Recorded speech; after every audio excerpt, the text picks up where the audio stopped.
Magandang umaga po sa ating lahat. Yan, good morning everyone. At ako po ay masaya na nakita ang bawat isa.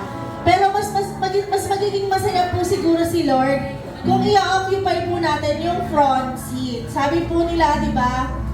Ang unang nakakatanggap daw po ng pagpapala ay yung mga taong nakaupo sa front seat. Di ba sa concert po, di ba? Pag nagbabayad ka ng mga ng ticket, mas mahal yung front row. So, i-take advantage po natin yung front row seats dahil ang mga taong nasa front row seats ay ang mga taong unang makakatanggap ng pagpapala ng Panginoon. Ayan! Are we all ready to praise the Lord? Amen! So, do you ever wonder po ba, bakit laging una yung joyful na mga kanta? So, doon po sa napanood ko sa Facebook Reel, ang sabi daw po, bukod daw po sa yon ay pampagana ng mga tao, pampukaw ng atensyon ng mga tao, para daw po sumentro na ang atensyon ng bawat tao sa praise and worship. Ito daw po ay nasa Bible. So, makipagbukas po kayo sa Psalms 100 verse 1. Ang sabi po dito, shout for joy to the Lord, all the earth. Worship the Lord with gladness. Come before Him with joyful songs. Know that the Lord is God. It is He who made us, and we are His. We are His people, the sheep of His pasture. So, ang mga tao po, ang sheep, ang mga tupa po ng Panginoon ay tumayo na. Tayo po ay magsisimula na ng gawain upang purihin ang ating Panginoon. So, yung mga hindi po tumayo, hindi po yan tupa ng ating Panginoon. Kaya lahat po tayo ay tatayo para maging tupa po tayo. Ang sabi po kasi dito, come before Him with joyful song and worship the Lord with gladness. So, regardless kung sino man ang magpapaawit, kung ano man ang aawitin, we will worship the Lord with gladness. So, let's welcome PFCCI Carmona Worship Team, led by Kuya Atan and Ann Rose. Let's go!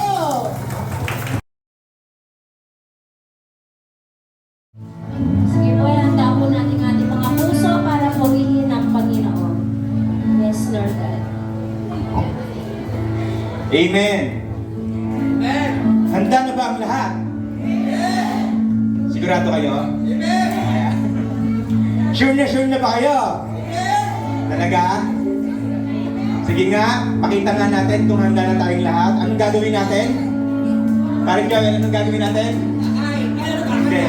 Pumalakpak tayo at sumigaw tayo ng Hallelujah! Hallelujah! Amen! Hallelujah God! Praise the Lord! Pupurihin ka namin sa umagang ito, Panginoon. Lahat ng aming gagawin ay para sa iyo. Amen! So, ipakita natin kung gaano natin kamahal ang Panginoon sa umagang ito. Ready na kayo yung kumantang lahat?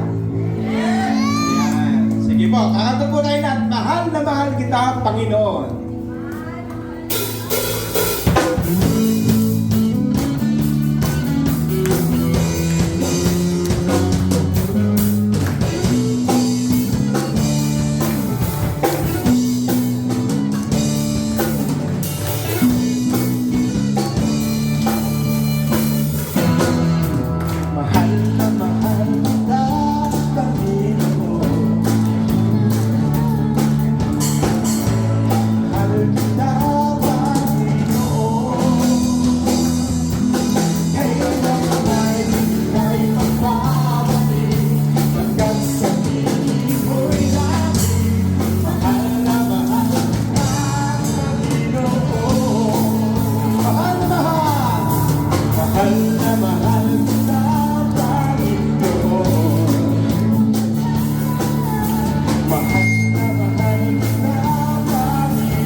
nakakapagod, pero napakasarap magpuri po sa Panginoon. Amen? Amen. Hallelujah. Patuloy po tayong sasamba sa umagang ito. At napagod po ako dun. Pero po napakasarap po talagang umawit para sa Panginoon. Amen. Hallelujah.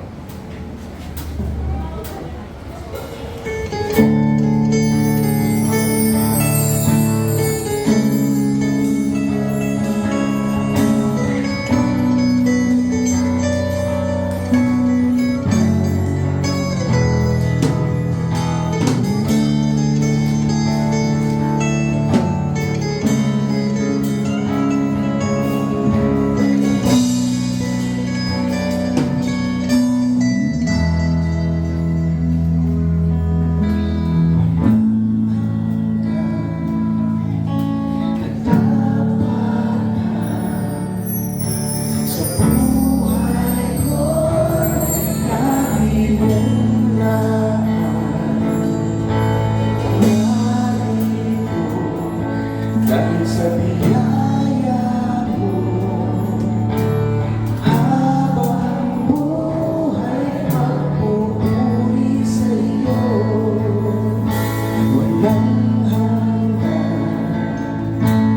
katapatan sa buhay ko'y lagi mong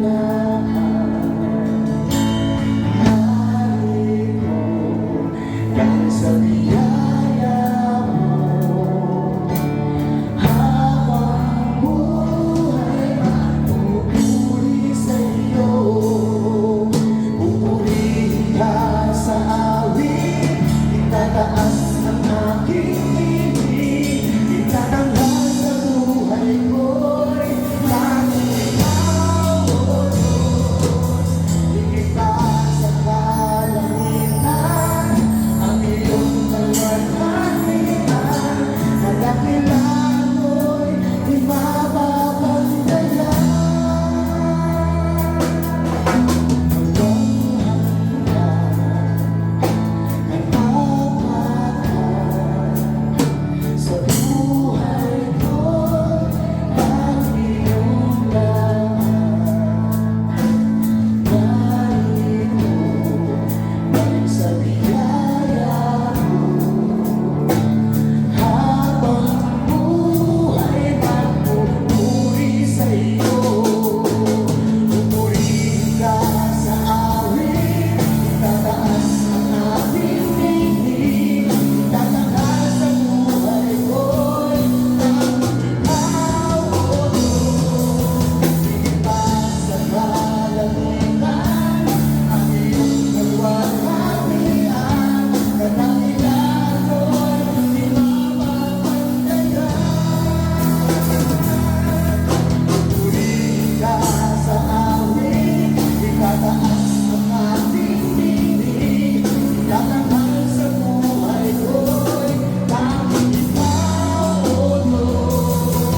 Ikita sa kalangitan ang iyong kalwalhatian, kadakilaan mo'y di mapapagdayan.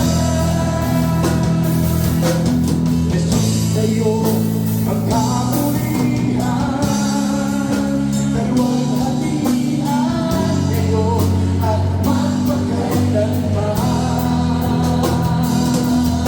Jesus, sa'yo ang karangalan, kapangyarihan ngayon at magpakailanman. Jesus, sa'yo ang kamulihan,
Taas ng aming piling, ikatanghal sa buhay ko'y tanging ikaw, O Diyos. Ipat sa kalangitan ang iyong kalwalhatian, na dakilan mo'y di mapapantayan. Jesus,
sa Panginoon. Yes.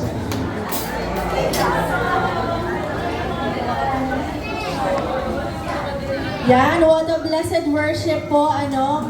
Talagang nakaka-bless po na umawit sa Panginoon. Kahit anumang tono meron ka, kay sintonado ka, kay nasa tono ka, kay maganda ang boses mo o hindi, ang nasa puso natin ay mag-worship sa Panginoon, magpuri sa Panginoon, at yun po ang mahalaga. Ayan, bago po ang ating announcement ng ating mga teachers, tawagan po muna natin ang isa sa ating members ng Women's Ministry. Tinatawagan ko po si Sister Richelle Nagpakan para sa kanyang testimony. Morning po sa lahat.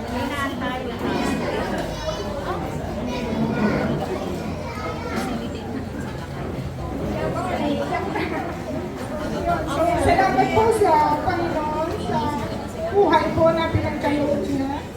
So, buti po talaga ng Panginoon. Sabi niya, kung gano'n po kasing laki ng alon yung mga problema na mapagdaanan mo, kung kasing lawak ng karagatan yung pananampalataya mo sa Panginoon, so wala po talagang imposible sa Panginoon. Yun, salamat kay Lord kasi napakabuti niya, napakabuti niya, lalo po nung naoperahan po ako sa unang confinement ko pa lang po, na yung bill na namin sa hospital umabot na ng 420. So, yun na-stress na ako kasi yun pa lang, sa unang bill pa lang, kala ko okay na, kahit na-overcome na namin yun. Tapos sumunod pa, nakatatlong balik pa po ako sa hospital. Sabi ko, Lord, hindi na po namin alam paano kami, kasi nagkaroon po ng komplikasyon yung sa operasyon ko. So, sabi nga ni Lord, kapit lang anak, madami siyang mga realization, madaming mga ginamit yung Panginoon na hindi mo akalain, tumutulong pala sa iyo. Dami siyang yan, salamat kina Pastora, kay Pastor, sa inyo po, sa prayers niyo po, sa pag-extend ng tulong niyo po. Yun, salamat kay Lord, dahil napakabuti niya, lalo na po sa asawa ko. Yun yung talaga pinag-pray ko kay Lord na akala ko, dumating na sa point na sumusuko na ako, pero siya ginamit ng Panginoon. Binigyan siya ng lakas ng loob para huwag din mag-give up kahit nakikita ko sa kanya na sumusuko na din siya, pero yung pananampalataya niya, mas lalo pa niya pinaano. Kaya sabi ko, akala ko mas malakas pa ako, yung faith ko sa kanya, mas pero ginamit siya ng Panginoon. May mga tao din siya ginamit para mas lalo pang yung pananampalataya niya, kumapit pa kay Lord. Yun, yung sana yung sa susunod, yung prayer ko naman na nawa, every Sunday, makakasama ko na nawa yung asawa ko lagi dito na nawa magkaroon ng rest day naman sa trabaho nila. Yun, salamat po talaga kay Lord sa lahat-lahat. Sa Kanya ko po binabalik po yung papurit pasasalamat. Yan, thank you po, Sister Richelle. Talaga namang nakaka-bless, no? Ayan, so meron daw po tayong VIP. Hindi po daw, meron tayong VIP. Siyempre, importante po ang ating mga first-timers. Kapag po tinawag ko kayo, i-grace nyo po kami ng inyong mga kagandahan at kagwapuhan. Maaari po ba kayong tumayo pag tinawag ko po kayo? Ang una po natin, first-timer, Lara Janelle Estrada. Invited by Ezekiel. Welcome! Yan, meron din po tayong isa pang second-timer, si Kyle Reynes. Welcome sa iyo, Brother Kyle. Invited po by Jen Sorian. Ayan, so bago po tayo mag-pray sa birthdays, meron pong important announcement ng ating teachers. Tinatawagan ko po ang ating pong secretary, Sister Loida.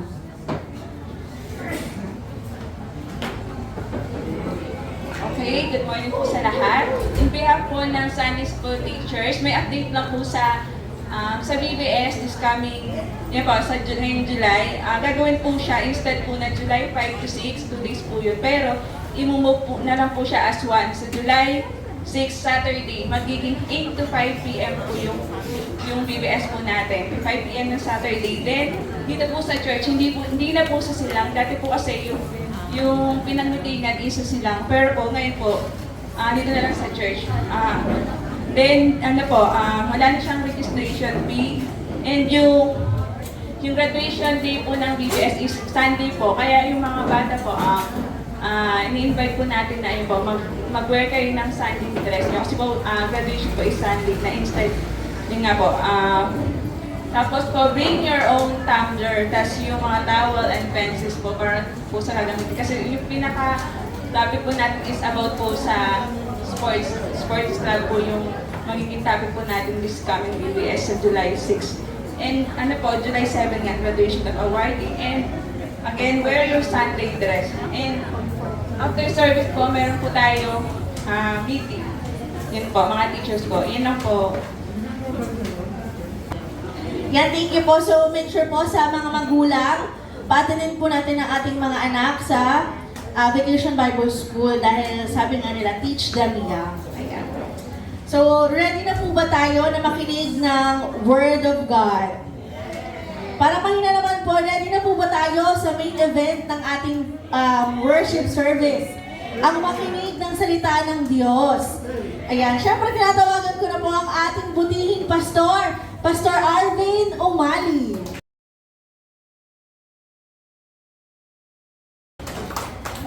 Magandang umaga po sa ating po lahat. Kamay mo naman yung katabi mo, sabi mo sa kanya, congratulations, nakarating na sa church.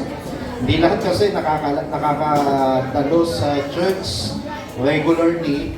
Ang challenge sa atin dito sa church, we attend our church service regularly. Kasi po, mahalaga po na we give time to the Lord na wala po tayong ipinagdadamot sa Panginoon. Oras na nga lang po ang hinihingi ng Panginoon sa atin. So, sabi ni Lord, from Monday to Saturday, sa'yo na yan. Okay? Ikaw ay mag-work, magtrabaho, enjoy life, gawin mo ang gusto mo, mamasyal ka, kung saan-saan, magtrabaho ka hanggat kaya mo. Pero sabi ni Lord, there is a one day, that is the Sabbath day, that is the rest day, and that is for the Lord. Amen? Kaya yung katabi mo, alam niya yon kung bakit siya naririto ngayon. Ngayon po umaga ay pag-uusapan po natin, usapang blessing po tayo ngayon. At marahil po, ang blessing word ay napakabilis bigkasin po natin.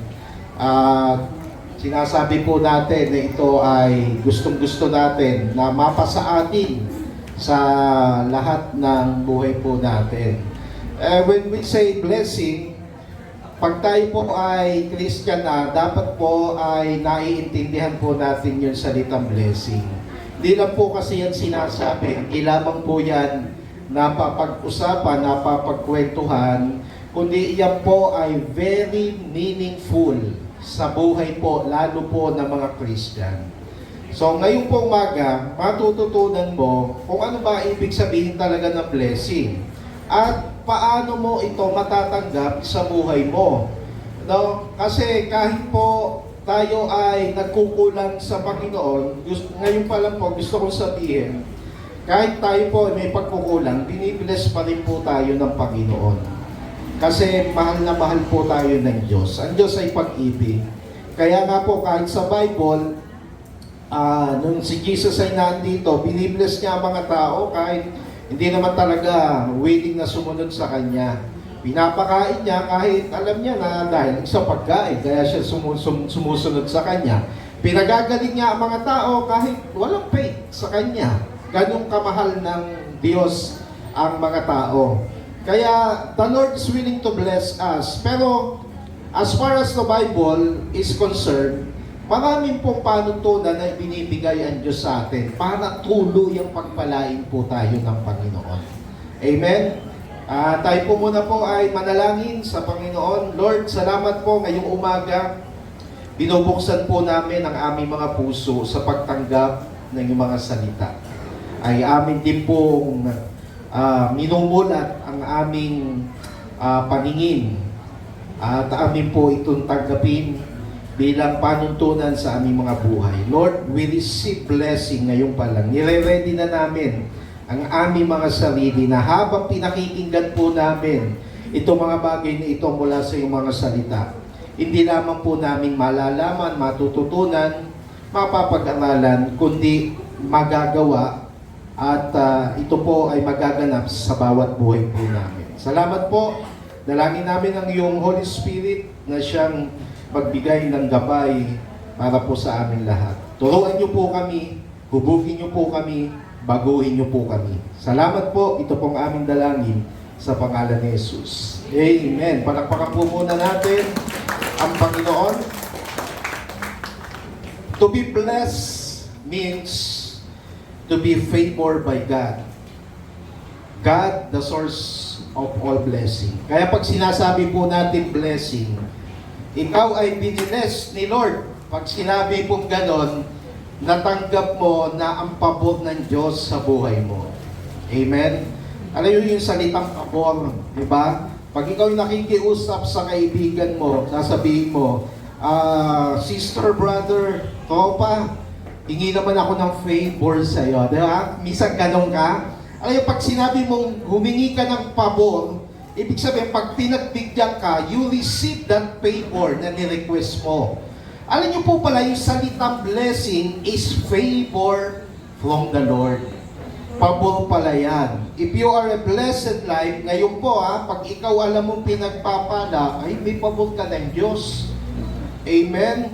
Yung bang ang dali mong tugunin ng Panginoon kapag ikaw ay nanalangin.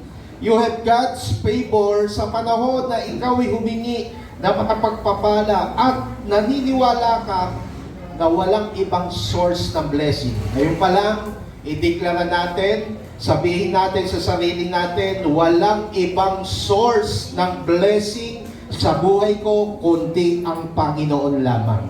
Amen? Magaling ka, masipag ka, matiyaga ka, okay yan. Pero the source of all blessing sa buhay natin nagmumula sa ating pong Panginoon.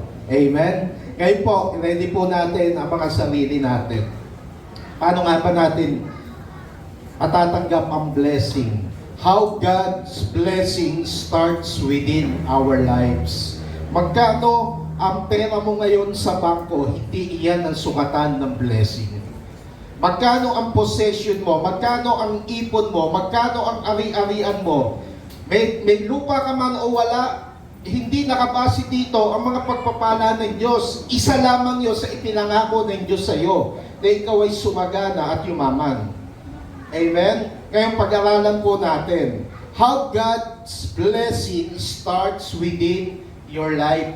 Paano nga ba ako makakaranas ng blessing ni Lord? Kasi ang alam ko lang blessing, pera-pera lang eh. Di ba may mga ganun tao, uy, dahil pera, biniles ka ni Lord. No? Pero pag Bible, pag-uusapan, may mas malalim palang kahulugan yung salitang blessing. Simulan po natin. Number 1, how God's blessing starts within your life. Number 1, you need to understand that you need to belong to Abraham's seed. Dapat ikaw ay anak ni Abraham. Naintindihan niyo po ba yun? Yung iba, baka hindi po alam to eh. Kasi po, gusto po nating makita, ang Diyos ang nangako, ang Diyos rin na nagpapatupad. At ito maganda sa Panginoon, kapag siya'y nangako sa iyo, hindi napapako. Amen?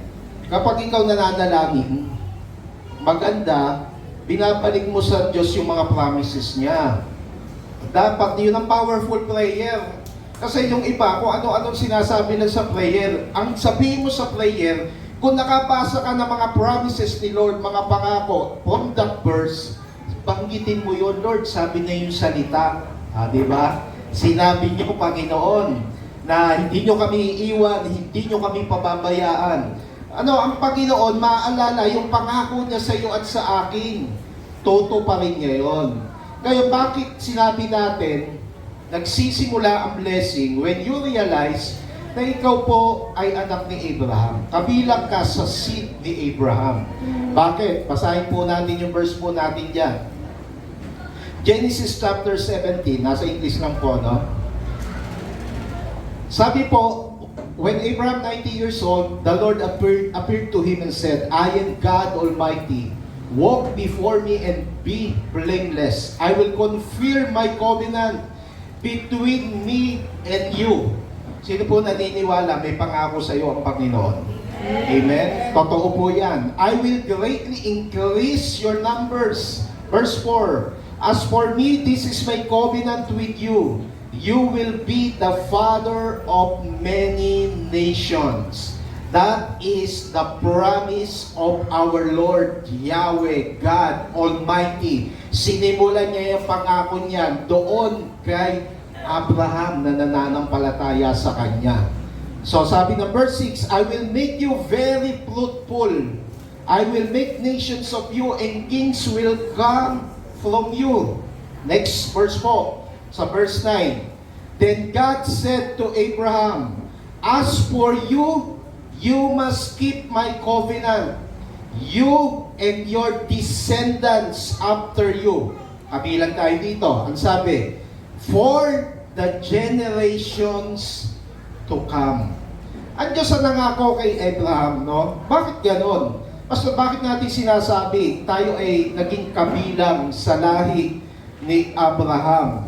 Tayo ay sinasabi natin na tayo ay anak ni Abraham. Although anak tayo ng Diyos, pero by faith, sinimulan ng Diyos ang kanya mga promises sa panahon ni Abraham. Tignan po natin, yan po yung tinatawag mga kapatid na Abrahamic Covenant sa Bible. Yan po, walang mintis po yan. Hindi po nagsisinungaling ang Diyos po dyan. Ang sabi nyo, your descendants after you for generation to come. Ibig sabihin, kung ano ang sinabi ng Diyos kay Abraham, kung ano ang pinangako ng Diyos kay Abraham, lahat ng katulad ni Abraham na may pananampalataya sa Diyos, iepekto yung pangako ng Diyos sa mga panahon darating. At hanggang ngayon, I believe in my faith.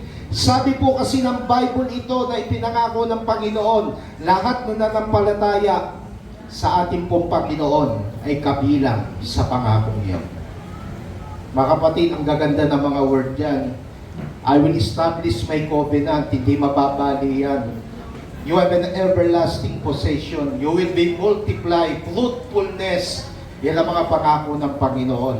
Mamaya pag-uusapan natin, bakit kung iyan ang pangako, Pastor, ng Panginoon, bakit mahirap ang buhay ko? Diba may mga ganyan tanong? Bakit ganon? Kasi nga po, yung pangako, hindi yun ang problema. Ang pangako, yun ang pangakuan. Okay, tayo ang problema. Okay, so tuloy po muna natin. Tingnan po natin itong verse na ito. Okay, so Galatians chapter 3 verse 7.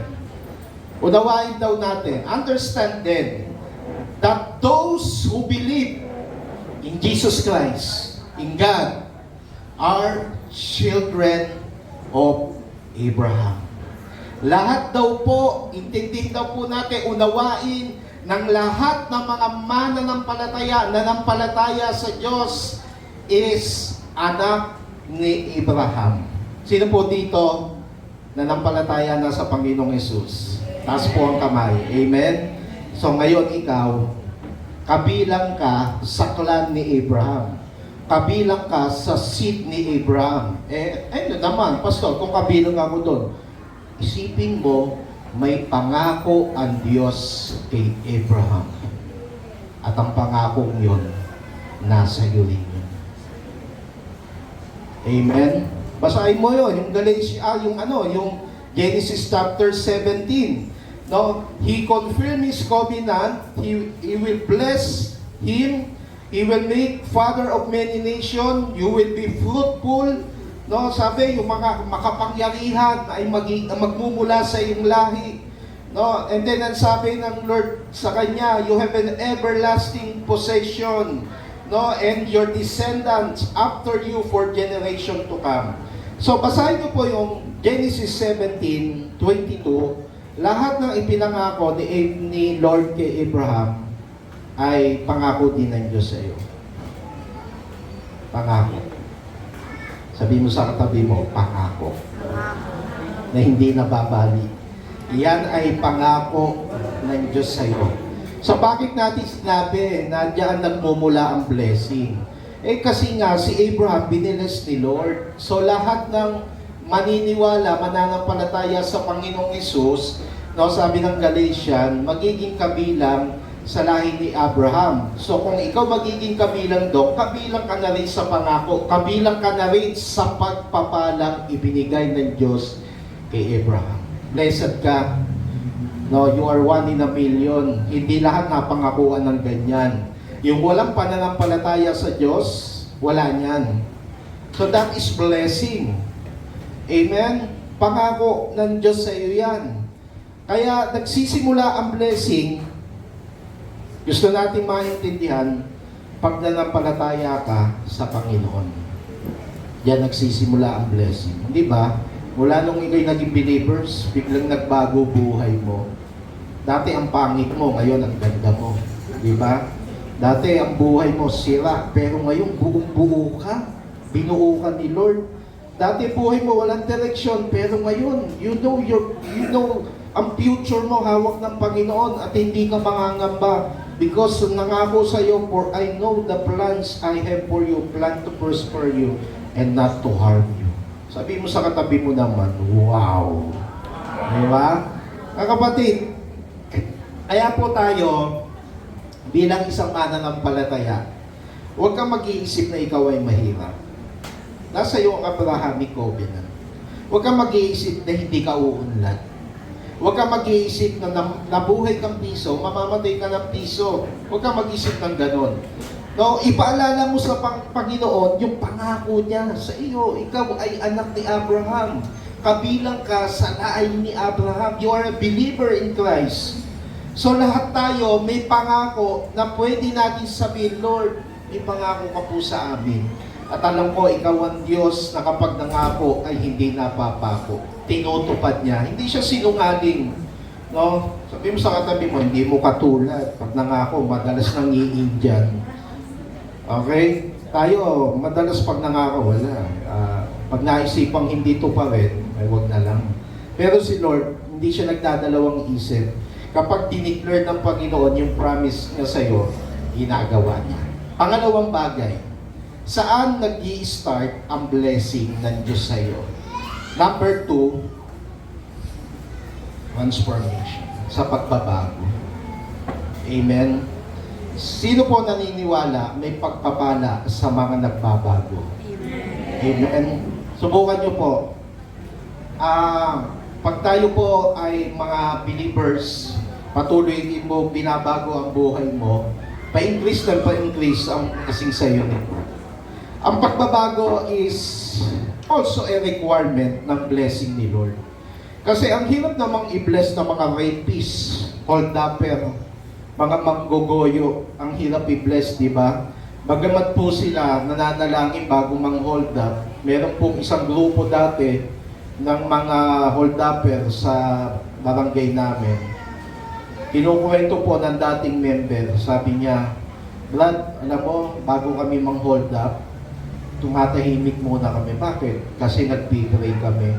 Naiiwas kami ng Diyos sa kapahamakan. At nagpipray kami na i-bless kami ni Lord na madali talaga namin yung perang target namin. Nagpipray!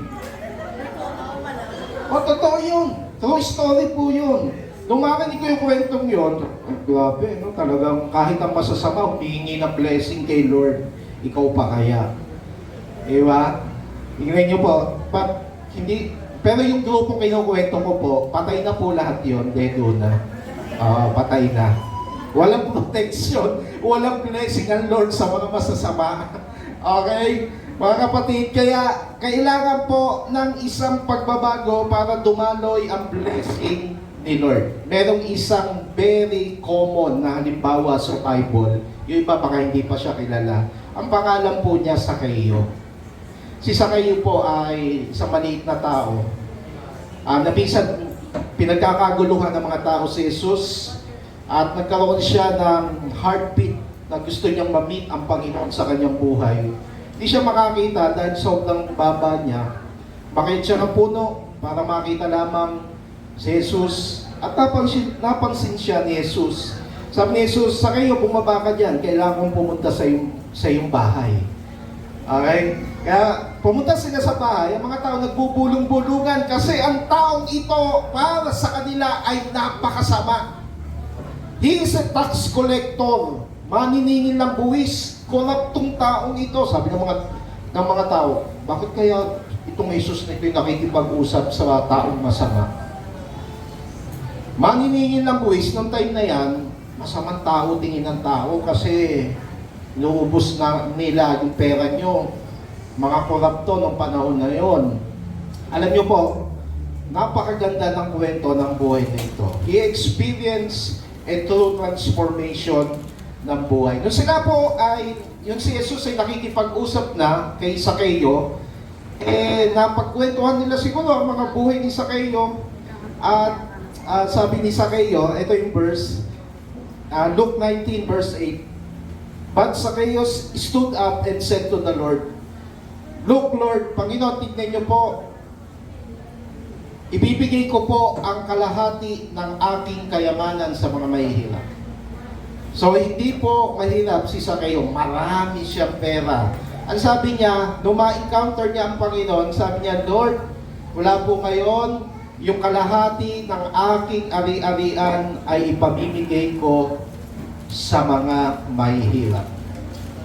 Isipin ko, kung meron 20 million na pera si Zaccheo, ipamimigay niya kalahati, magkano yun? 10 million. Tanungin mo yung katabi mo, kaya mo magbigay? Ang laki ka lang gano'n, pare. Diba? Sayang yan.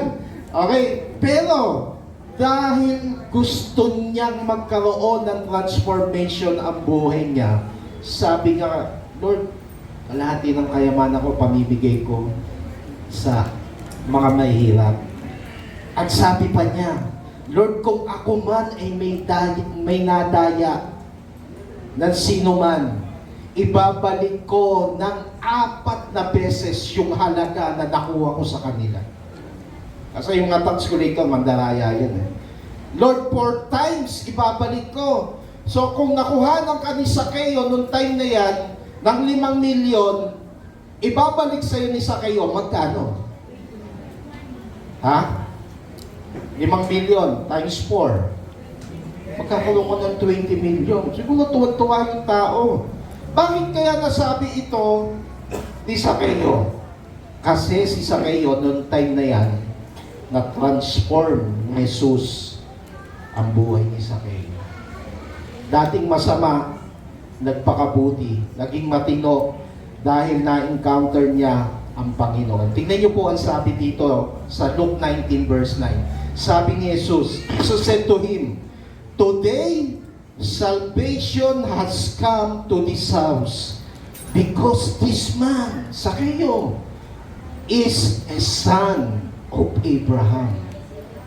Amen? Pinag-usapan natin kanina, when you say you are the son of Abraham, you are a believer of God. Nanampalataya pala si Zaccheo.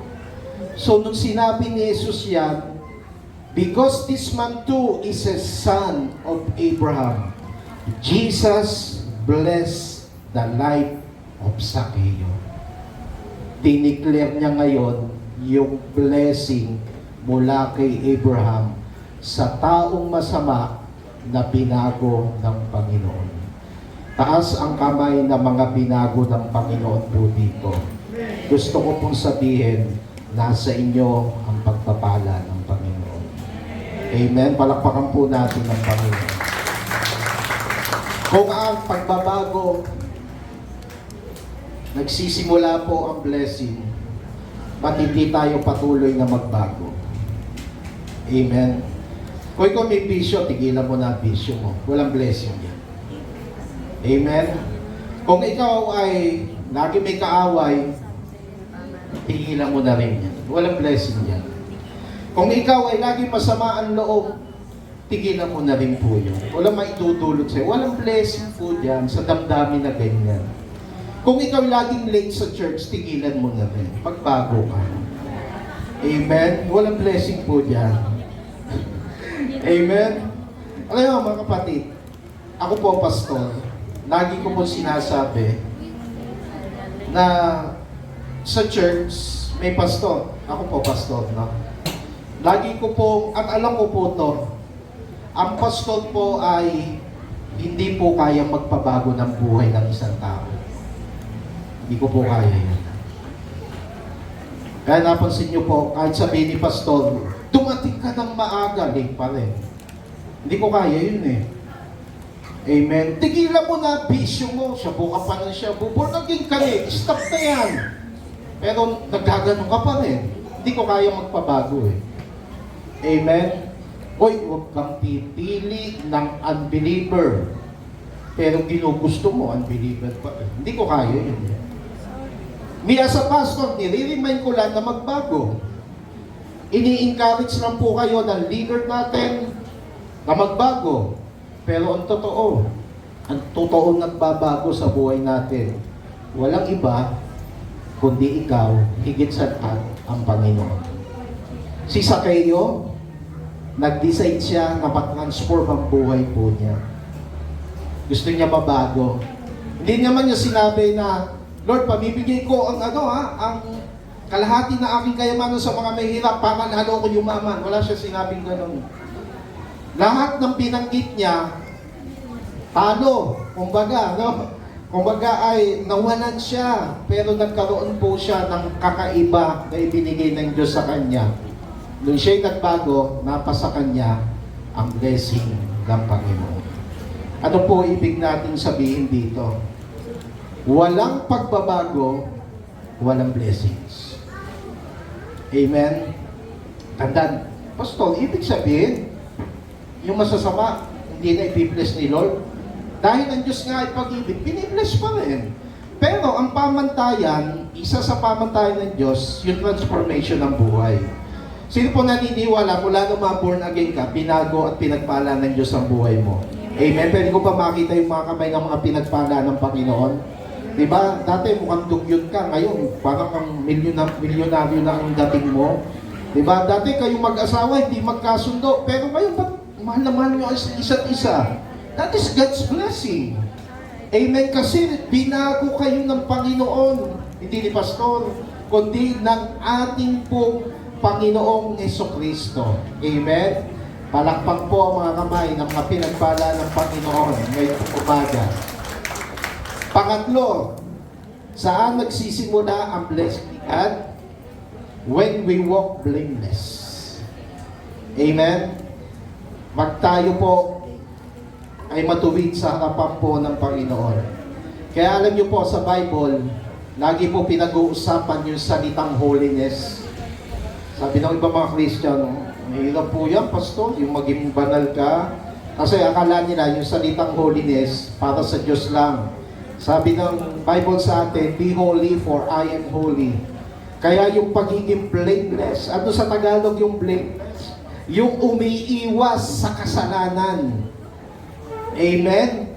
Hindi nagko-compromise ang buhay mo dahil sa kapangyarihan ng kasalanan. Tingnan niyo po ito. Kung meron mang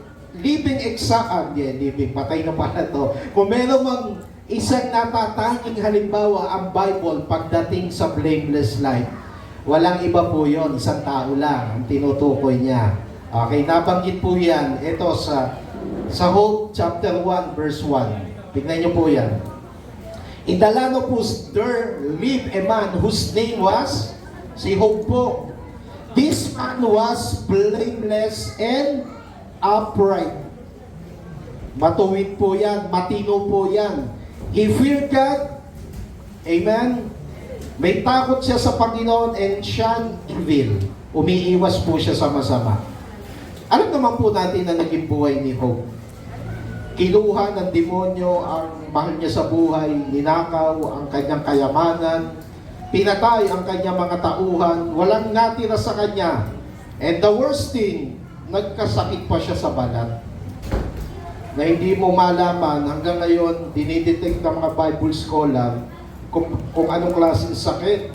They say, ito daw ay ketong, pero alam niyo po sa Bible, pag binasa niyo ang aklat ni Hope, yung sakit niya, inuuod, yung sugat niya, inuuod.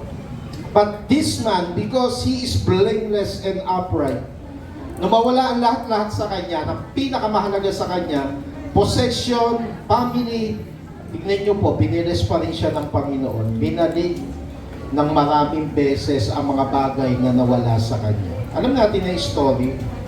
Nagkaroon pa siya na mas maraming mga anak na mas magaganda at mga gwapo kaysa sa dati.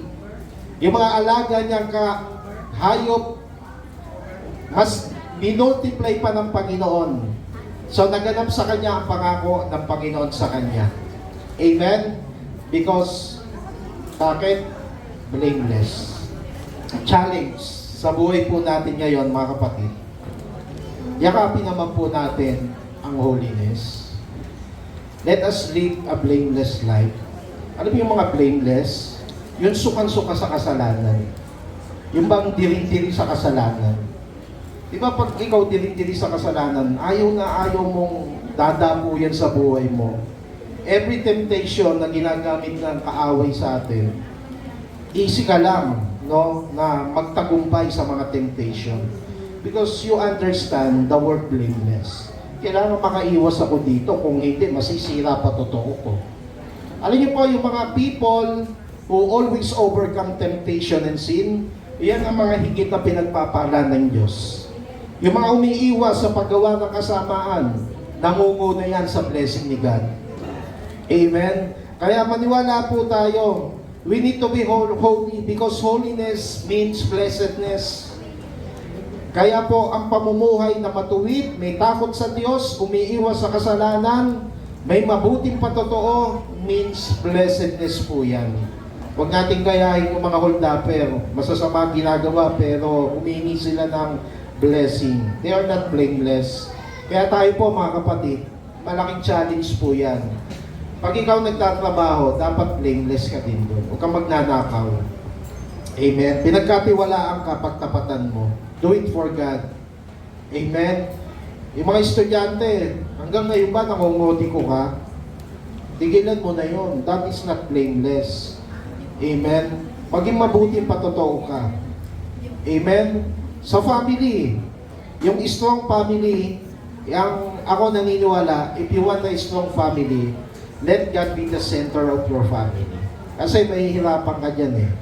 Kaya ang totoo po noon mga kapatid, sa bawat buhay po natin, yan ang malaking challenge. Kaya sabi ng Apostol Pablo, sana sa pagdating daw ng Panginoon, madatnan tayo na walang kapintasan. Kasi ang hirap, yung bang isipin mo to, ang laging tanong namin mga kabataan, nung kami mga baguhan, paano kaya kung kabataan tayo, no, biglang dumating ang Panginoon, enjoy na enjoy ka sa kasalanan?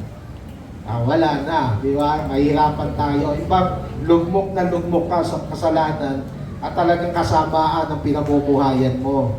Kaya ingatan mo kapatid ang sarili mo. Live a holy life. Be blameless in the sight of God. No? Hindi ka namang sasabihan na ikaw ay hipokrito. But you want to please God sa buhay niyo po. At yung mga taong yan ang mga yayamanin talaga sa Diyos. Amen? Kaya ikaw ngayon, pag na-overcome mo na lahat ng temptation, at kung nagkamali ka man, na hindi mo ng tawad yan sa Panginoon, let the blessing of God be upon your life. Alam mo kapatid, huwag ka manghihinayang. Kasi, halimbawa mga kabataan, yung ibang mga kabataan, they really compromise. Kasi gusto lang nila masakyan yung tropa nila. O, di sasakyan namin ang ginagawa. Kasi kaibigan mo yan. Alam mo, ang isang mananampalataya, we need to live a holy life kasi iba talaga tayo eh. Gusto ko sabihin to, iba talaga tayo sa daigdig na ito. We are the light and the salt of this world. Na hindi may tatago daw ang isang ilawan sa ilalim ng mesa. Makikita at makikita. Malalantad at malalantad kung sino ka bilang isang believer sa Panginoon. So kung hindi may iwasan yan, di sabihin mo na, sorry, hindi ako pwedeng gumawa ng ganyang masamang gawain because I am a born again Christian. Minsan kinukwento ko sa inyo po, diyaya ko ng mga classmate ko nung college, dinala ko sa isang beer house na meron nagsasayaw na hubad-hubad na babae. Sabi ko, no, hindi ako pwedeng pumasok dyan because I am a born again Christian. I want to be blameless sa Panginoon. Hindi ko pwedeng sabayan ang kasamaan, ang kasalanan ng daigdig para lang makisama ka sa mga kaibigan mo. Minsan kami pumasok sa isang massage parlor. Wala namang ako alam, yung pala nag-aalok ng extra service. At yung nagmamasahe po sa akin, kamukha ni Jenny Lee Mercado. Ang puti, ang sexy. Nung inalok niya ako, sabi ko, pasensya ka na, I am a pastor. Mapagawin yung babae. Eh, kung ikaw yung pakasagpangin mo na yun eh. Na, yung mga boys, ang ganda. Wala naman nakakakita, nasa isang cubicle lang kayo. May kasama akong isa, tawa rin ng tawa. Yung pala, inaalok na rin siya ng extra service. Temptation. Hindi lamang nire-resist, kundi ino-overcome po yan. Challenge. Anong temptation meron ka ngayon sa buhay mo? Do you compromise your faith? Your blameless life sa Panginoon? Sabi ng Lord, ng Bible, hope is a blameless and upright. He feared God and shunned evil. Grabe, hindi ka makakaiwas sa kasamaan ng daigdig kung wala kang pananampalataya sa Panginoon. That is your strength. Amen? Kaya maniwala po kayo. If you want to overcome many temptations sa buhay po natin, kailangan meron kang power. And that power comes from our Lord Jesus Christ. Kaya ka nagtatagumpay hindi dahil mautak ka. Kaya ka nagtatagumpay hindi dahil magaling ka. Nagtatagumpay ka laban sa mga tukso sa buhay because meron kang Panginoon. Amen? Sa pigilan ng temptation, magbago na. Amen? Pagtagumpayan mo yan. Always remember, si Hope ay nawala ang mga bagay pero binalik ng Panginoon. So nasa iyo ang blessing ng Panginoon. Pang-apat, paano nagsisimula ang blessing ni Lord? Obedience. Masunurin. Taas ang mga kamay na masunurin sa kanyang mga magulang. Ay, masunurin sa magulang. Alam niyo, iba yung blessing ni God pag masunurin ka sa Kanya. Okay? Tapos, masunurin ka pa rin sa magulang mo, double blessing ang tawag natin doon. Amen? Alam niyo po, ang totoo niyan, ang pamantayan ng Diyos, pag binasa po natin sa Bible, okay, usapang Bible ha, alam niyo ba, ang lalong at higit na pinagpapala ng Diyos talaga. Basahin mo ang mga buhay ng mga lingkod ng Diyos. Lahat ng mga masunurin sa Panginoon, grabe ang blessing ng Lord sa kanila. Amen? Kaya ngayon, alalahanin mo kapatid, dapat ikaw din maging masunurin. Why? Obedience always brings blessing. Ako naniniwala po dyan. Sa Bible kasi, ang lahat ng masunurin sa Diyos, yun ang higit na pinagpapala ng Panginoon. Diretso po tayo. Ito po kadugsong niya. Pang-lima po, pag ikaw ay masunurin sa Panginoon, okay, kayang-kaya mong gawin yung pang-lima. Isa yan sa source of blessing. Okay, yung number 5, yung tinatawag po natin, you are willing to sacrifice. Amen? You are willing to sacrifice. Pag hindi ka masunurin, reklamador yun. Okay, ganito. Pag ang tao ay masunurin, he is willing to sacrifice. Gagawin niya ang lahat kahit nahihirapan siya. Kahit masakit sa kanya, gagawin niya. Pero ang tao hindi masunurin, lagi po yung reklamador. Tanong mo yung katabi mo, reklamador ka ba? Ha? Pag lagi po yung reklamador, for sure, hindi po yung masunurin. Amen? Tignan niyo po yung mga bata. Pag hindi yung masunurin sa magulang, utusan niya ng magulang, yung layo naman to, ang init-init pa, mamaya na lang. Di ba? Reklamo ka agad. Totoo, hindi. Bakit niya nasasabi yun? Pag reklamo, ayaw sumunod eh. Amen? Pwede bang maglaba ka muna ngayon? Mami, meron naman tayong maglalabi. Palagi talagang magre-reklamo. Bakit? Hindi kasi masunurin. So, he is not willing to sacrifice. Meron po napakatinding halimbawa ng sacrifice sa buhay ni Abraham. Ito po yun. When Abraham sacrificed his only son, Isaac. Mababasa niyo po yan sa Genesis 22, verse 16 to 18. Okay, palakpakan natin si Abraham. Si Abraham po, yung kanya anak. Kasi sabi ng Lord sa kanya, ialay mo sa akin yung anak, si Isaac. Siguro, at the back of his mind, sabi ni Abraham, bakit? Kasi, iniisip siguro ni Abraham, dito magsisimula yung pangako You will be the father of many nations. Pero, ba't ko papatayin to? Iaalay. Pero, wala kang nabasa sa Bible sa Book of Genesis ng gano'n. Sabi, di ba, nagtatanong yung anak, tatay, sino po yung iaalay natin para sa Panginoon? Sabi ni Abraham, the Lord will provide. Alam niyo po, this is a concrete example yung obedience ni Abraham kay Lord, and he is willing to sacrifice para lahat talaga sa Panginoon. Alam mo, sabi ng Genesis, yung verse natin dyan, I swear by myself, declares the Lord, that because you have done this and have not withheld your son, your only son, I will surely bless you.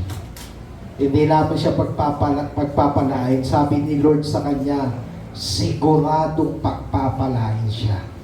Amen? Alam niyo po, yan ang bunga ng mga taong masunurin at willing to sacrifice para sa Panginoon. At lagi po natin tatandaan, sabi, those who are willing to obey, those who are willing to obey are those who's willing to sacrifice. Nakakita ko ng napakaraming mga tao na pinagpalit ang kanila po mga mahalaga sa buhay para sa Panginoon. Pero naranasan nila yung sinabi ng Diyos kay Abraham, I will surely bless you. Kami po na mga napakarami po din namin pinagdaanan sa ministry. Sabi namin, una, pinagpalit ko yung dapat CEO na po ako ng kumpanya ngayon Pinagpalit ko po yun sa pagpapastor. Kasi po, ako po tapos ng industrial engineering. IE po ako pero nagpastor po ako. Sabi po ng mga kamag-anak ko, minumura ako, sabi, tira ka, nagtapos ka ng 5 taong kurso, tapos magpapastor ka lang. Ginagano po ako ng mga tiyahin ko. Sayang!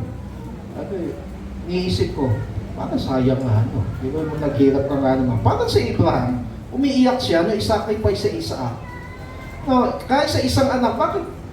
Minsan parang may damdamin siya, kaya nga siya umiiyak. Pero sa kabila ng kanyang lungkot sa loob, parang he is willing to obey God and willing to start. Gagawin niya pa rin ang lahat kahit minsan masakit. Alam niyo, minsan ganyan tayo sa paglilingkod sa Panginoon, Nung kami po nagpastor, maaga po kami nag-asawa kasi po, mahal na mahal ako ng kapartner ko Gusto ko lang siya, gusto na raw niya magpakasal. So, nagpakasal kami. Pero pangako namin, maglilingkod kami sa Panginoon. So, sometimes nag-work po ako. Tapos, hindi talaga yun ang calling Hindi tumatagal Hanggang, nung kami po ay nagsama, nag-start po kami magnegosyo. Sabi natin, yan ang pangako ng Lord, mag-business tayo. Noong una, nag-deliver po kami ng mga binalot na mani, yung mga beans. Talaga po, Kaya sabi ng mga child ko, napapangamot sila, nagtapos ka ng engineering, ganyan lang ginagawa mo sa buhay mo. But lahat na yung ginawa namin for the sake of ministry at paglilingkod sa Panginoon. Tapos, nag-stop kami noon. Ang dami namin pinasok ng negosyo. Grabe po, hindi lamang po 10. Kami po ay nag-junk shop din po kami. Talagang hindi rin naman nagtagal.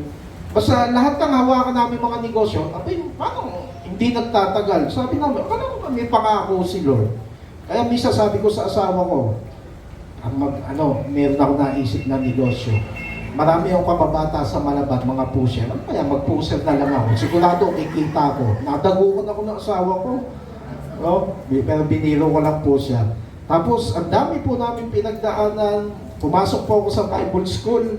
Tapos po, sabi namin, gusto namin magpastor. So, nag-aral po ako sa Bible School. Ang problema, may anak na ako, si Mika. Ako, si pastora naman, dahil gusto din namin magkapera, mabuhay.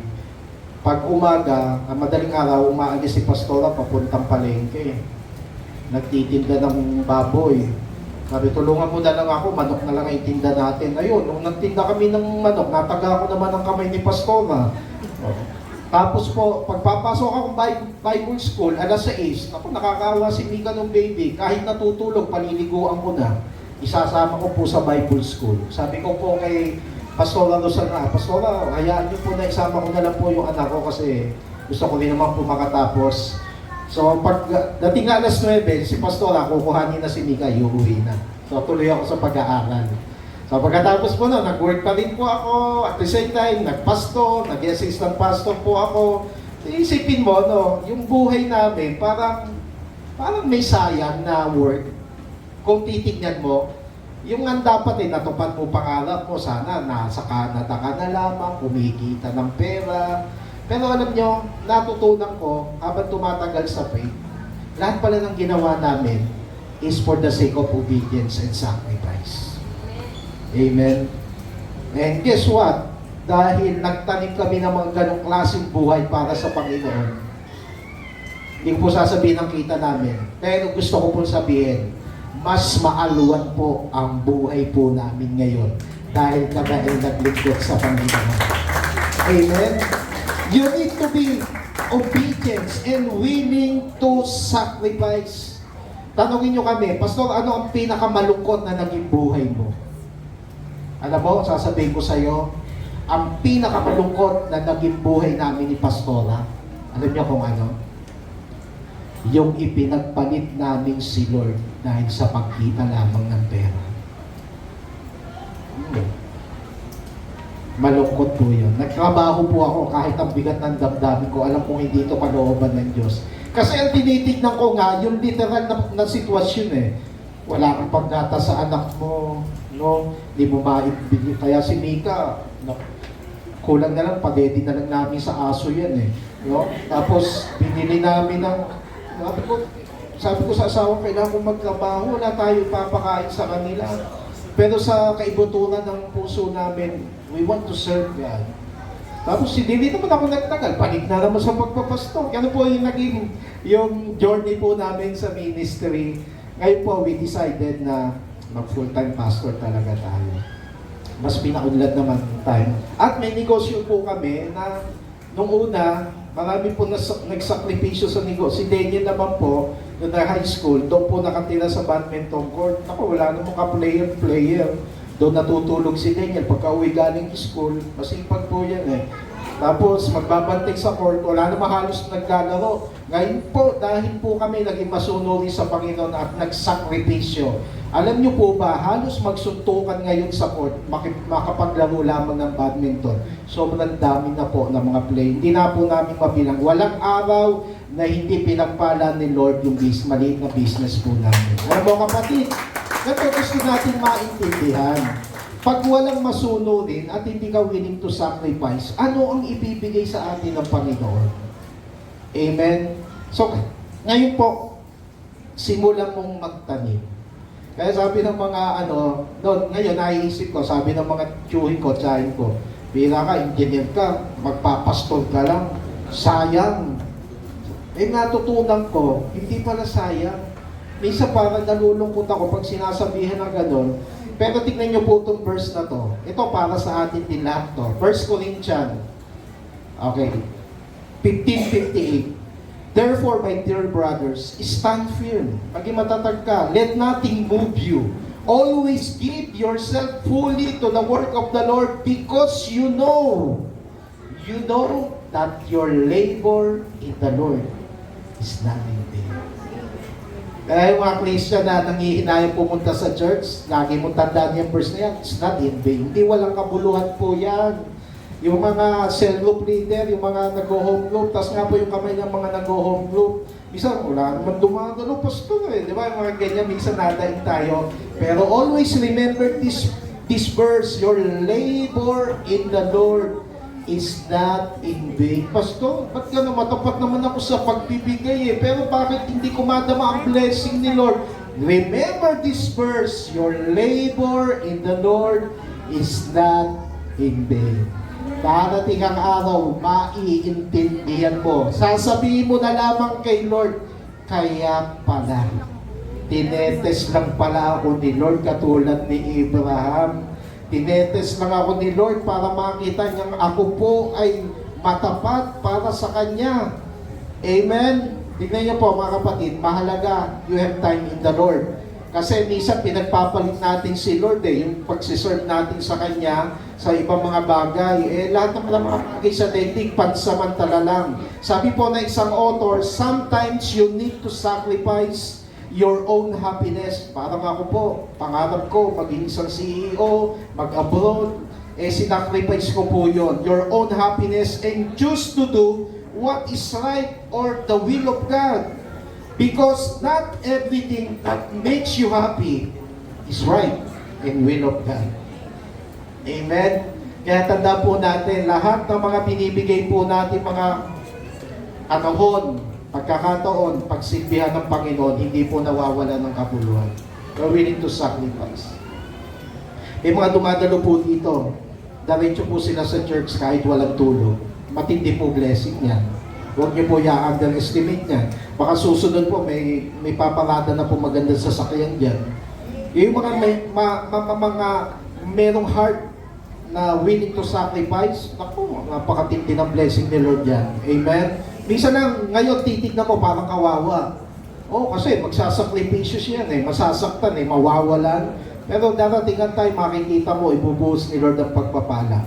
Yung iba po sa atin, naglingkod sa Panginoon, diniwalayan ng boyfriend, girlfriend. Makapaglingkod lang kay Lord. Yung iba dito na mag-asawa, yung iba, kahit unbeliever yung asawa, tuloy-tuloy lang sila. Kahit sinasampal pag uuwi ng bahay. Galing ka na naman church? Saan church? Door of Faith Christian Church? Sinabi ko sa'yo, huwag ka dadalo, pero tuloy-tuloy lang.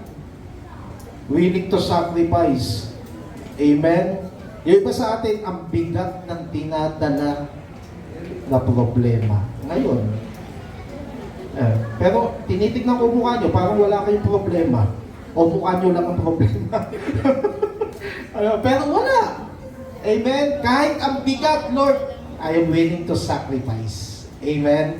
Panghuli, mga kapatid, lagi po natin tatandaan, higit na pinagpapala din ng Diyos yung naglilingkod sa Kanya. Serving God.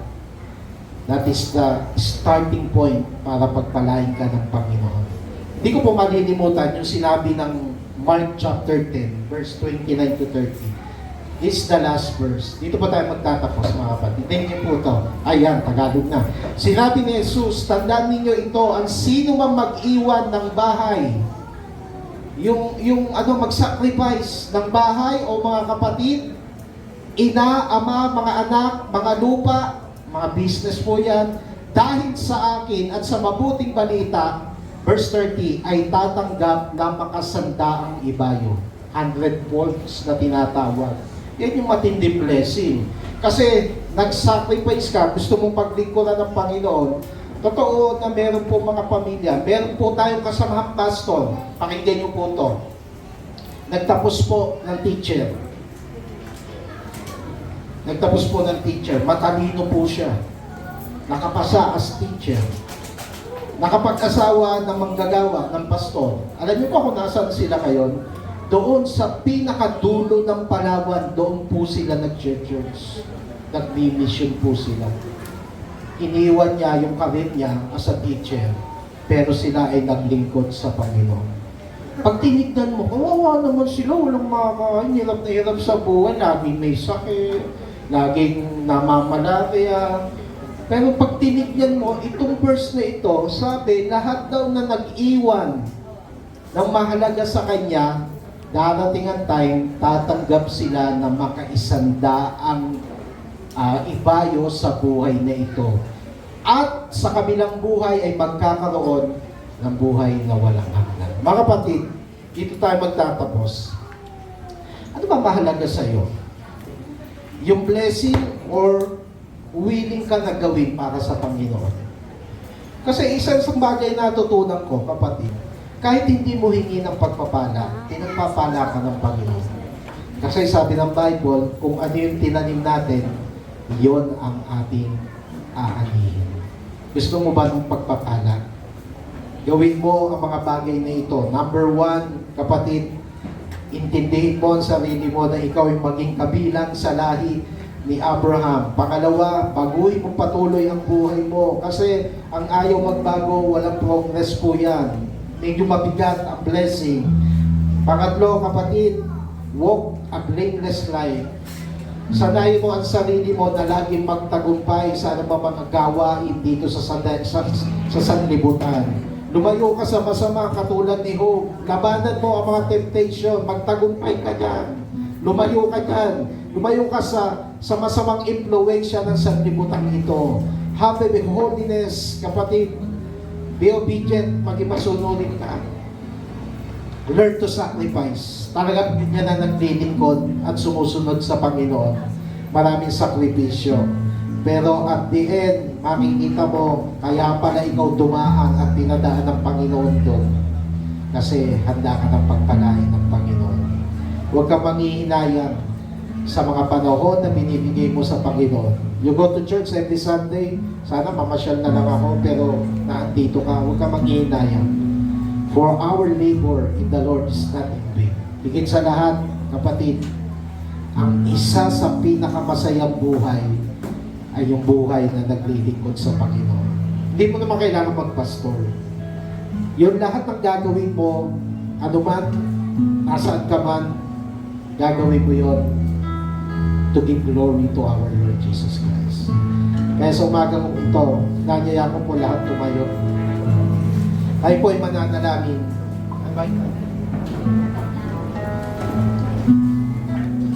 Sabay-sabay po nating awitin yung kinanta po natin kanina. Ikaw lamang. Alam mo, habang po inaawit po natin ito, sabihin mo, Panginoon, lahat na natutunan ko kayo, tulungan niyo po ako magawa. Hingin po kayo ng pagpapala ng Diyos. Ngayon, naunawaan mo, hindi lamang pala tungkol sa pera ang bagay na ito. Ito ay pangako. It is a covenant of our living God. May pangako sa iyo ang Panginoon, kapatid. May pangako ang Panginoon sa iyo.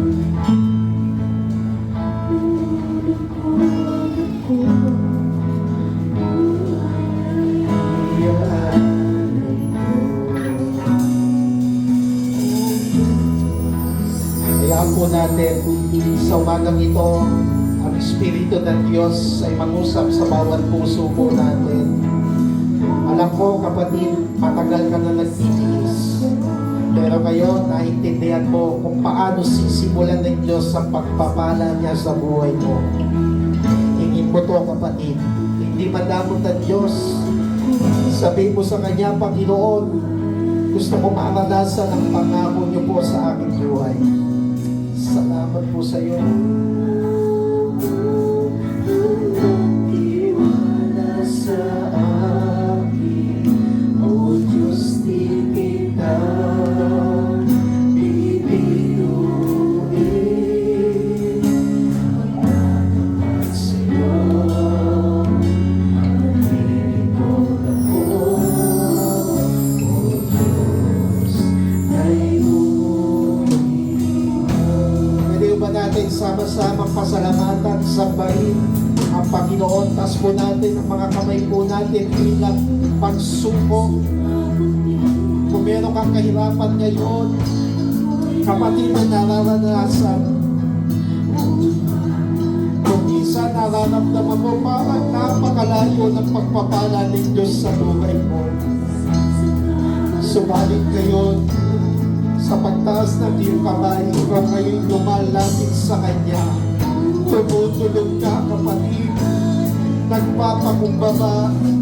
Higit ng tawa ng lahat ng pagkukulang. Mga panahon na nasayang na hindi na maibalik. Subalit ngayon, I-restore ng Panginoon ang pangako niya sa iyo. I-refresh His blessing about your life, kapatid. Humingi ka ngayon sa Panginoon ng pagpapala. Salamat po sapagkat napakabuti ng Diyos sa iyo.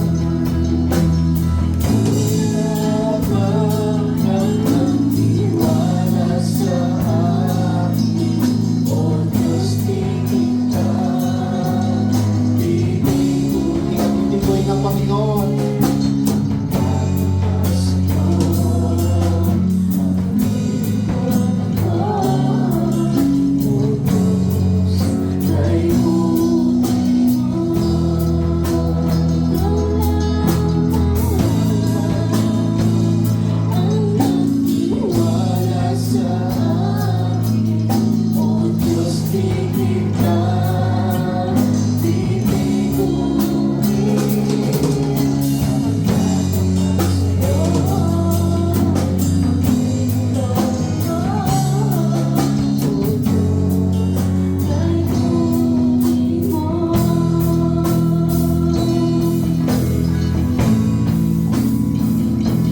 Alam mo kapatid, ang Diyos natin, hindi po siya nagbabago sa atin.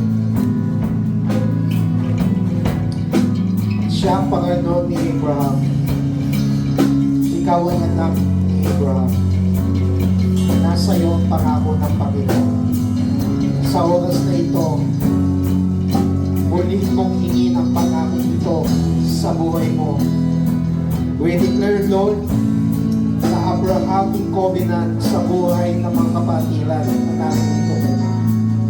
Bumabalik po kami sa diwa ng buhay paglilingkod sa iyo. Bumabalik po kami sa kadakilaan ng mga bagay na ginagawa niyo po sa aming po mga buhay. Napakabuti mo, napakatapat mo sa bawat isa sa amin. Wala po ngayon, titignan namin ang buhay po namin, isang buhay na pinagpala. Kapatid, hingin mo ngayon ang pangakong ito. Hingin mo ngayon kahit ano para sa Panginoon. Matindi na bagay, hingin mo yan sa Panginoon, walang mahirap sa Kanya. Kapayapaan, kalusugan, ibalik ng Diyos ang lahat ng yan sa iyong buhay. Sapagkat siya'y mabuti at nakila. Oh, we worship you, Jesus, in this place. You are faithful God. You are the everlasting God. Thank you for your mighty power, God. Thank you, Jesus.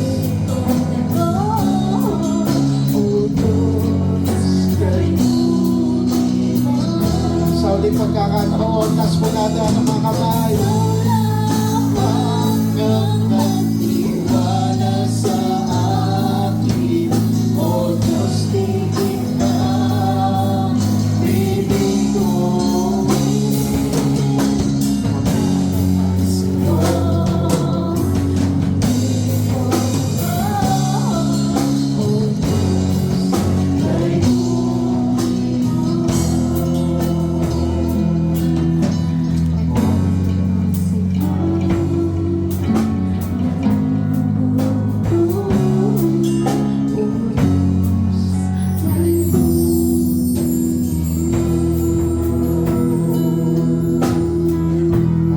Panginoon, salamat po sapagkat sa lahat ng mga bagay na napakinggan po namin. Hindi lamang po ito magbigay ng tulong sa amin, kundi magbigay ng katuparan upang magawa po namin ang kalooban niyo po. Salamat po.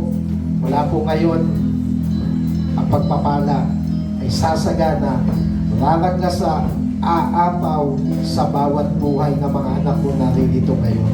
Salamat po. We receive all the blessing, honor, in the mighty name of our Lord Jesus Christ. Amen. Amen. Palakpakan po natin ang Panginoon. Hallelujah. Tayo po ay makakaupo na po. At huwag po natin kalilimutan na laging kumatok. Dahil lang kumakatok, lagi po yan pinagbubuksan.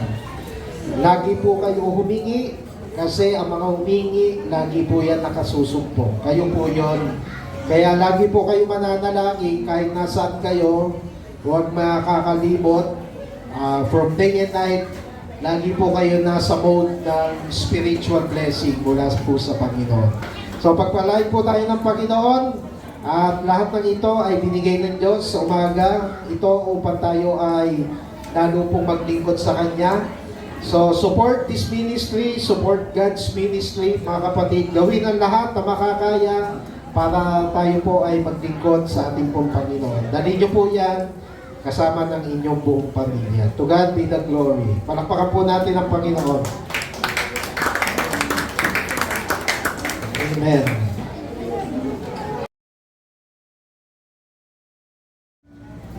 Amen. Praise the Lord. Masaya po ba ang lahat? Amen. Sabi nga po, ang nagbibigay ng masaya ay mahal ng Diyos. Amen. Sino ba gusto mahalin tayo ng Diyos? Mahal na mahal naman talaga tayo, di ba? Pero kailangan magbigay tayo ng masaya. Hindi dahil sa kailangan o mabigat sa loob, kundi minamahal ng Diyos ang nagbibigay ng masaya. Amen.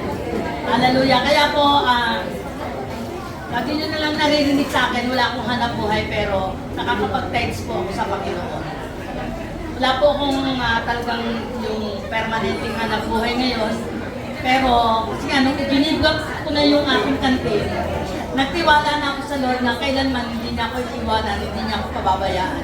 At salamat sa Diyos talagang yung salita niya talaga, yun ang talagang naging buhay ko na yung kanyang salita na pag ako, pag wala ako talagang pera sa Lord, wala akong pera, pupunta ako sa ganun.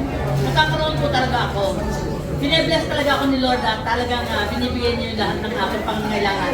Kaya kung gusto niyong maranasan na tayo ay yung walang hanggang pag-ibig ng Diyos sa atin at walang hanggang pagpapala, ay gawin niyo po yung pagbibigay sa gawain ng Panginoon.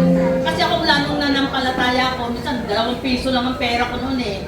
Mamamasahe pa ako sa tricycle. Pagbalik ko, wala na akong pamasahe pero talagang tiniyaga ko po yun. Sabi ko, Lord, gusto ko naman magkaloob sa iyo. Sabi ko gano'n. At talagang po pinagpala po ako ng Panginoon. Nagkaroon kami ng bahay. Talagang hindi mo aakalain na mapapagtapos ko yung mga anak ko. At nagkaroon kami ng bahay namin talaga. Kaya po, pag yung halimbawa may nagpipreach dito na sabihin manampalataya kayo na kayo magkakaroon ng bahay. I-hands nyo na po yun talaga at panampalatayaan nyo. Kasi ako bawat mga appliances noon na dadaanan ko, Lord, bigyan mo ako ng ganito. Talaga po hands ako. Lord, bigyan mo ako ng ganito. Kasi noon, wala kami TV, wala kami kung ano-ano mga gamit. Pero ang Diyos ang nagkaloob sa amin. Talagang ang Diyos talaga kailanman hindi siya nagkulang, hindi siya nagpapabaya sa bawat isa sa atin. Kaya po, salamat sa Diyos sa buhay na binigay niya sa amin. Sa aking mga anak, alam ko na ang lahat ng bagay ay nakasulat na doon sa pag ikay nanampalataya, ang buong sambahayan mo maliligtas. Sa pagkakaloob natin, isa po yan sa pangako ng Diyos na may pagpapala. At ang pagpapala nyo sa iba't ibang forma ay hindi lang laging pera yung pagpapala Yung kapayapaan mo, yung kayang bilhin yan. Yung pagtawa mo, hindi mo madadala yung lahat ng kayamanan sa mundo ito. Kaya, ina-encourage ko kayo na magkaloob kayo sa Panginoon. Kahit na maliit man o malaki, nakikita ko ng Diyos yan. Kahit na piso lang ibigay mo, makikita ng Diyos yan. At talagang alam ko na ang Diyos ay kailanman hindi siya sinungaling. Hindi siya sinungaling. Kaya, salamat po sa Diyos. Tayo po'y manalangin. Hawakan niyo po natin yung ating mga kaloob. Ilang Diyos sa makapangyarihan sa lahat, pinapupurihan kita, pinasasalamatan kita, Panginoon. Sa lahat-lahat ng bagay na ginawa mo at gagawin pa sa aming mga buhay, Panginoon, sa aking buong sambahayan. Alam ko po, O God, na ang aking tinanim, Panginoon, hallelujah, alam ko na hindi man sa panahon ito, alam ko aali ang aking mga anak, Panginoon. At salamat po, Panginoon.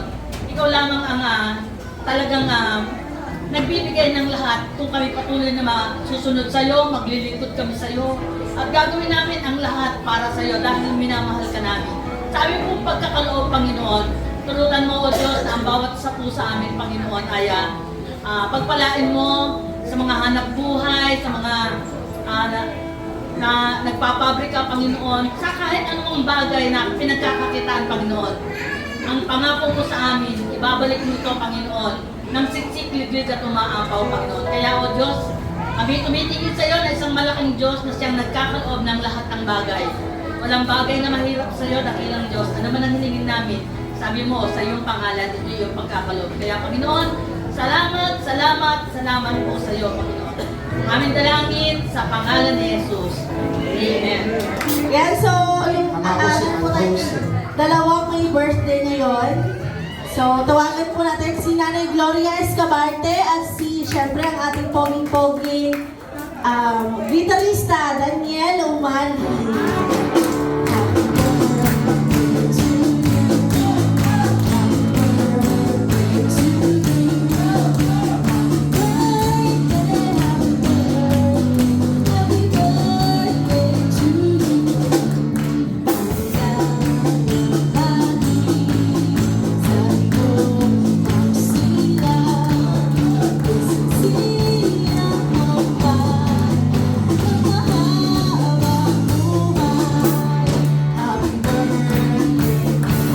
Lahat po tayo ay umawi.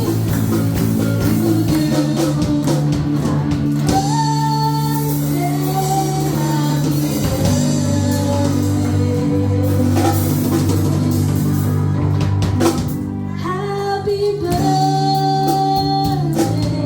to you.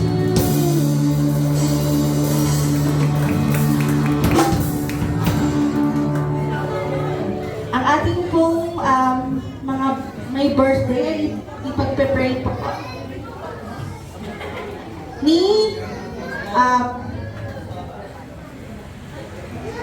Sister Emmy. Nanay Emmy San Jose, pagpe-pray niyo po ang mga may birthday. Sige po, ituon po natin ang ating mga kamay sa kanila. Yan. Bilang pakikisa po natin sa pananalangin sa kanila. Aming Diyos, aming Ama, sa umaga nito, kami po ay nakikiganap, nakikisaya sa nagdaos ng kanilang mga kaarawan sa buhay ni Daniel at saka ni Ate Gloria. Dalangin po namin, kayo po ang Diyos na laging gagabay sa kanila, sasama. Kayo po, Holy Spirit, ang magbibigay ng kaaliwan sa kanila sa panahon na sila'y nalulungkot. Kung merong mga bagabag sila, papayapain niyo po ang kanilang kalooban. Gayun din, ang kalakas at kalusugan sa kanilang mga katawang pisikal ay ipagkakaloob mo po. I-control mo po sa mga pagkain na hindi dapat kainin at yung mga pagkain na kalulusog ang kanilang kainin. Patuloy, Lord, na kayo po ang magpapaalaala sa kanila, Holy Spirit, at patuloy na sa iyo po sila itinitiwala ang kanilang buhay. More blessings, abundant blessings sa financial, sa material, lalo na po sa spiritual. In Jesus' name, Amen. Amen. So, salamat sa pasotanghon. Wala si Joey De Leon. Pero andito naman yung kanyang anak. Thank you kasi ko pagpasotanghon. May sotanghon po tayo. Tayo pong lahat ay tumayo at sabay-sabay po nating palakpakan ng ating Panginoon.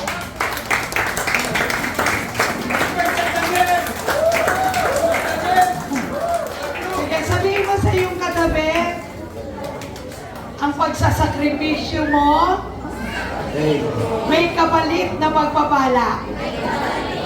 Amen. Taas po natin ang ating kamay. Panginoon, marami pong salamat sa iyong mga pangako sa aming buhay. Lord, sa aming pag-uwi, dadalhin po namin sa aming puso, sa aming isipan.